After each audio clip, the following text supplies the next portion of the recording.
sorry, Tyler. Tyler. Okay. Okay, go. Hey Tyler, it's Kak. Happy birthday.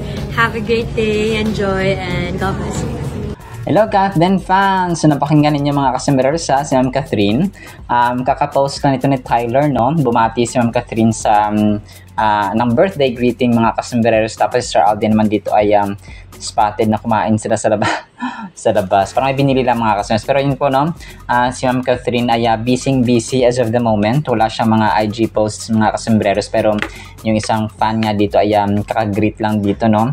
Tapos, ang daming achievements si Sir Alden. Ako mismo nalulula mga kasambreros yung pinagpo-post ng kaliwat ka ng mga brands at kaliwat ka ng mga endorsements mga kasambreros at ng mga kumpanya na kung saan nga i-feature siya. So, una na nga rito yung People Asia Stargate mga kasambreros. Ito ay part pa ng kanyang interview last July or June yata yun mga kasambreros or May. Pero yung mga may follow up kasi sila ng mga na pag-feature mga kasambreros kagabi at saka kanina nila pinost mga kasambreros. So featuring yung mga recent na ganap kasi itong People Asia magazine ay sikat din po itong mga kasambreros para mga Metro magazine, Mega Style, and then para mga Bench, something like that. Mga cover magazine, lifestyle magazines mga kasambreros. So maliban dito sa isa na kasama ni Sir Alden, kaka-upload lang sa YouTube nila kagabi.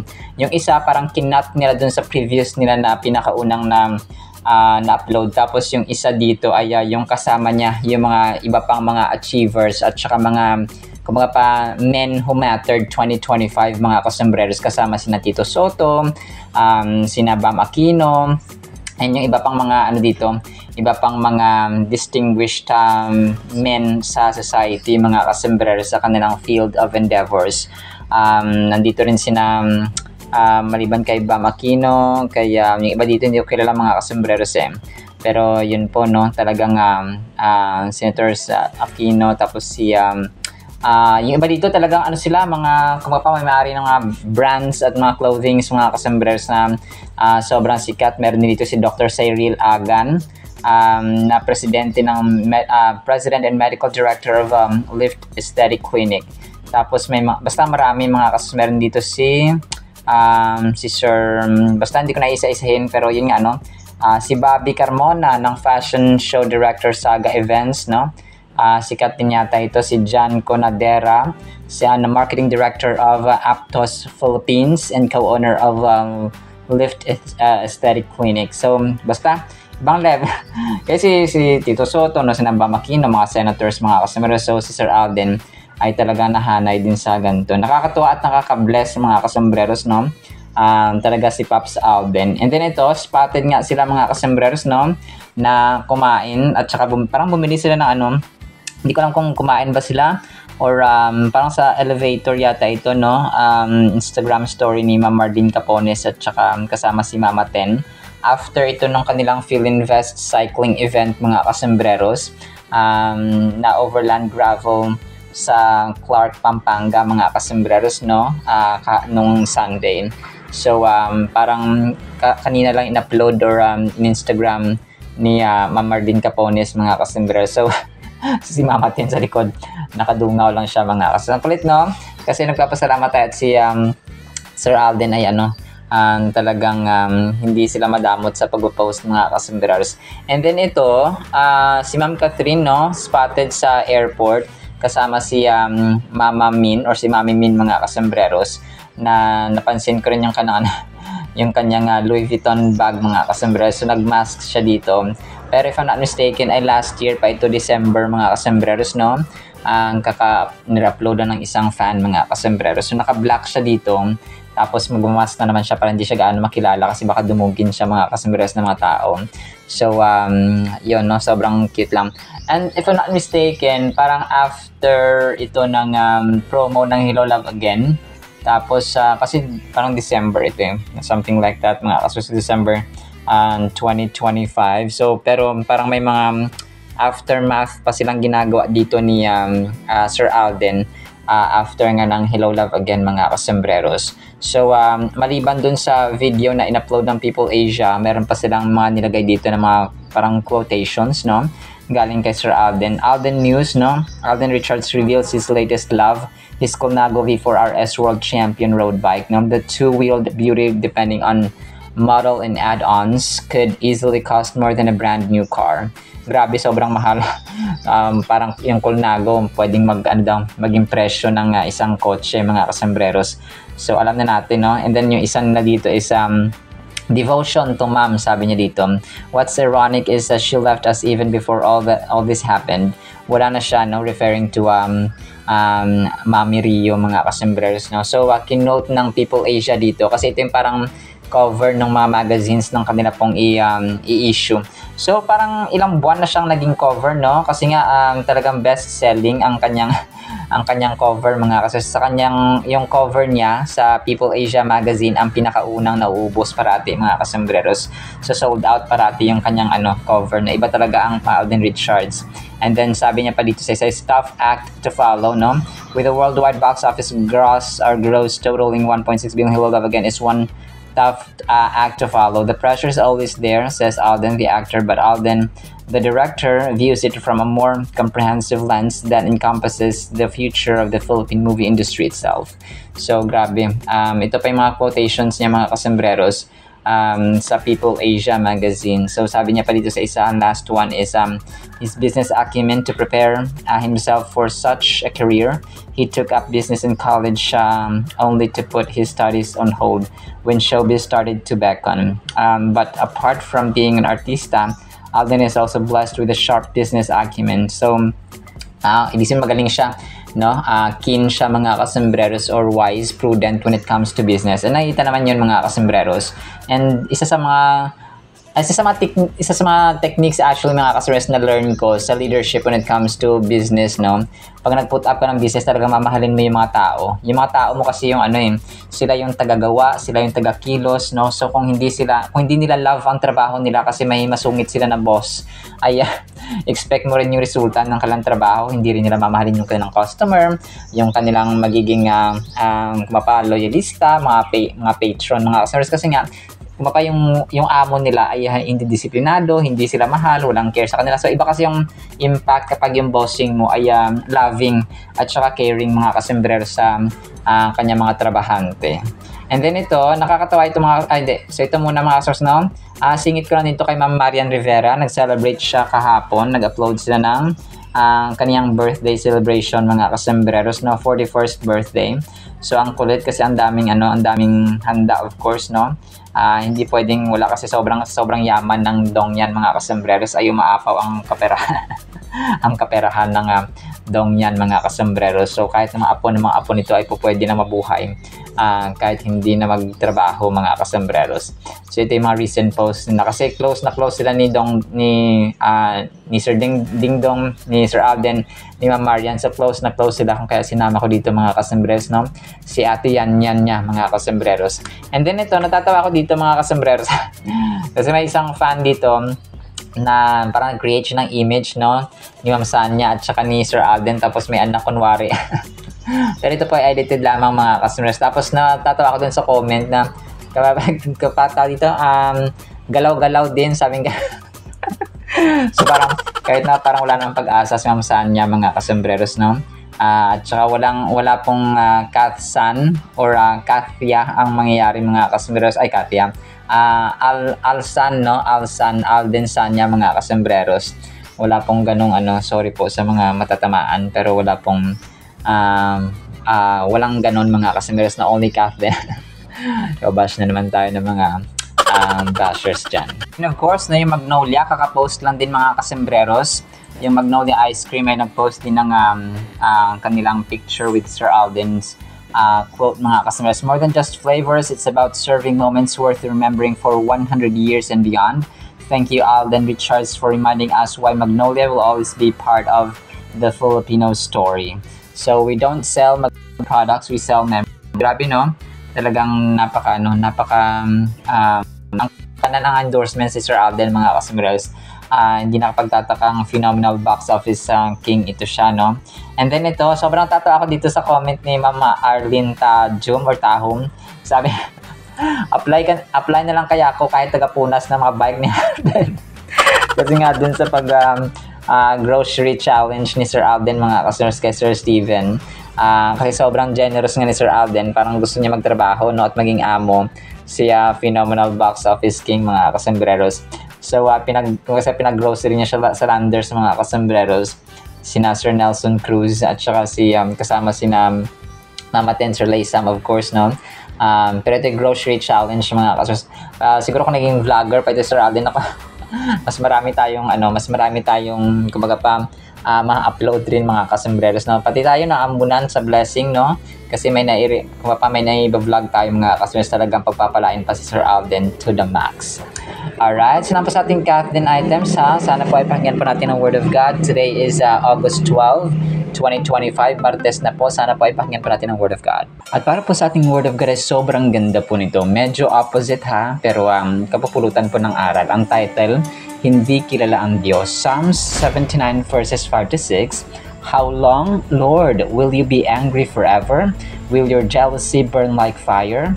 Pour out your wrath on the nations that do not know you, hindi kilala, and on the kingdoms that do not call on your name. So ito, mga kasombreros, sa title pa lang, no, at saka sa tono ng samista dito, na attributed to David, King David, mga kasombreros, ay ito yung paparusahan, no, parang call niya, panawagan niya sa Panginoon na parusahan yung mga taong at saka mga bansa na hindi nakakilala sa Panginoon, mga kasombreros. May mga tao na alam nila na si Jesus Christ, no, ang Diyos. Kilala nila na mababaw. Alam nila na si Jesus Christ ay Panginoon. Si God ay nagpadala ng kanyang kaisa-isang anak na si Jesus Christ para mapapapos sa krus, tayo itubusin sa pamamagitan ng kanyang makapangyarihang dugo, mga kasombreros, sa krus ng Kalbaryo. Pero wala silang panahon, okay? Hindi nila priority, mga kasombreros, ang kaharian at ang gawain para sa Panginoon. The verse, Psalms, yung itong sa verse 6, mga kasombreros, ay napakabigat na panawagan, no? Napakabigat na request, napakabigat na plea, no, na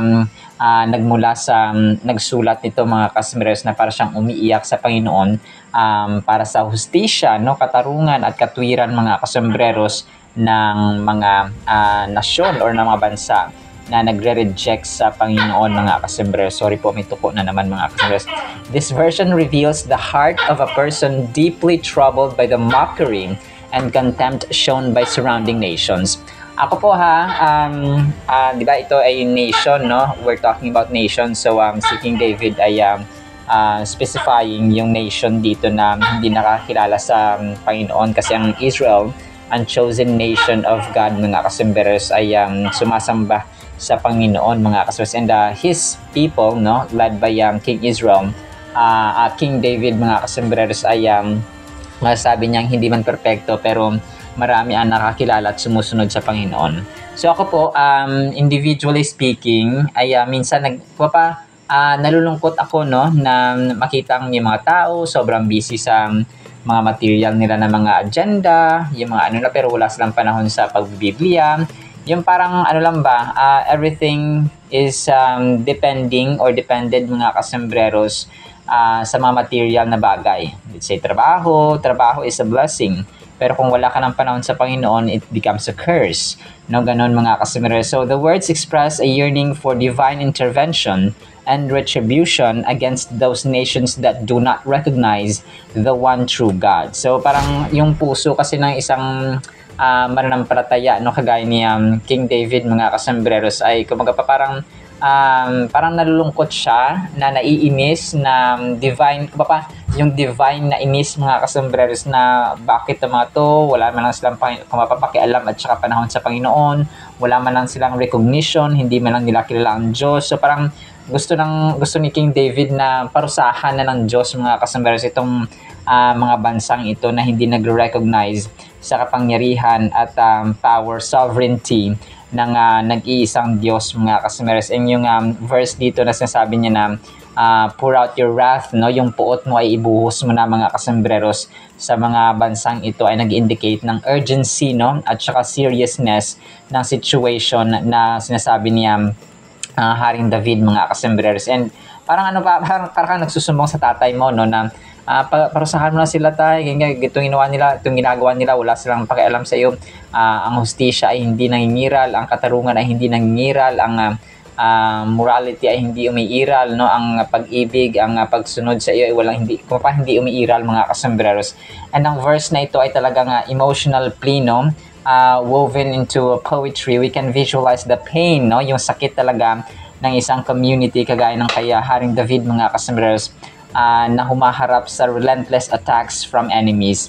And yun nga, no, kasi ang situation kasi dito ay inaatake sina Haring David, mga kasambreros, at ang kanyang nation ng mga karatig bansa, no, na hindi nakakilala sa Panginoon. That is why isa ito sa naging udyok, mga kasambreros, kay Haring David na parusahan na ng Diyos nawa yung mga taong yung mga bansang hindi nakaka-recognize at hindi natatakot sa Panginoon, kasi nga sila ay mapang-api, sila ay hindi nakakilala sa Panginoon, walang pag-ibig, walang kapayapaan, gusto nila ng giyera, and ginigera nila, mga kasambreros, ang chosen people or chosen nation of God.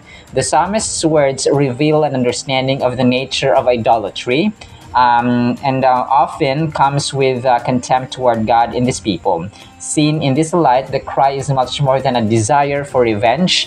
It is a deeper longing for restoration, for God to reclaim His rightful space in the lives of His creation. So, gustong-gusto ni Haring David dito na makialam na ang Diyos, mga kasambreros, kasi nga talamak na ang idolatry, na pagsamba sa Diyos-Diyosan, mga kasambreros.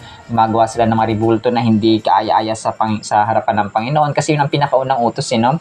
Huwag kang gumawa ng Diyos-Diyosan at huwag kang magkakaroon ng ibang Diyos maliban sa akin. So that's the first commandment of God, mga kasambreros, kasi nga He is a jealous God. So the verse encourages reflection on how we view our adversaries. While it is natural to desire justice, we should also remember that we live under the new covenant of grace. Jesus emphasized love and forgiveness even when faced with adversity. So, ang Psalms kasi, mga kasambreros, during the time of King David ay Old Testament. Kasi tayo ngayon ay nabubuhay sa New Testament, mga kasambreros, nung dumating si Jesus Christ. So mas gusto ngayon ni Jesus Christ sa atin yung hindi paghihiganti. Imbis na paghiganti tayo sa masama ay pagpapagpalain natin sila, no? I-bless natin sila, mga kasambreros, instead of taking revenge. And mapalagyan natin ng room, ibigay natin ang paghiganti, mga kasambreros, sa Panginoon. Pero hindi tayo dapat mag-plea na mamatay na sana siya, parang gano'n. Sana madisgrasya siya. So wag po ganun, mga kasambreros. So kasi binago na yung covenant, no, nung dumating si Jesus Christ. So ang gusto ng ating Panginoong Jesus, mga kasambreros, ay sa ating panahon ngayon ay pag-ibig and forgiveness. So let's understand that concept or that truth, mga kasambreros. This can create a tension within us as we navigate the notion of justice and mercy.